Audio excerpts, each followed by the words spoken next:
अभी तक आप देख रहे थे कि इधर वाली संख्या में एक हुआ करता था। अब देखिए, अब इधर वाली संख्या में 2 आ गया है। तो ऐसे में आप x, y और z का मान कैसे ज्ञात करेंगे? अब इस प्रश्न का भी तरीका पहले जैसा ही होगा, बस फर्क क्या होगा वो आप समझिए।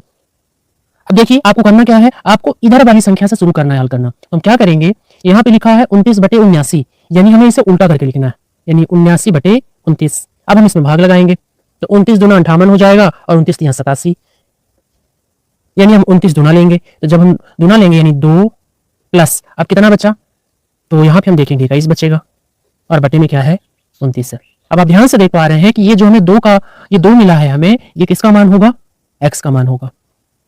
उसके बाद आप फिर से अब ये वाली संख्या को आप उल्टा पहले कर लेंगे, यानी 29/21 हो जाएगा। अब आप इसमें भाग लगाएंगे तो 21 से कम 21 यानी 1 प्लस, अब यहाँ पर 29 है यानी 8 बचेगा और बटे में 21 है।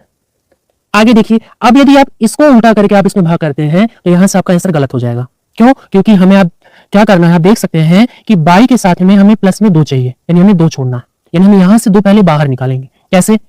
यदि हमें यहाँ से 2 बाहर निकालना है तो 7 को हम क्या लिख सकते हैं, 2 गुणे 4 और बटे में हम 21 लिख सकते हैं। 2 हम बाहर छोड़ देंगे यानी कि 4/21। तो अब यहाँ पे जब हम भाग करेंगे तो 8/21 नहीं, हम 4/21 को लेकर चलेंगे, यानी इसको उल्टा करेंगे, यानी 21 बटे में 4।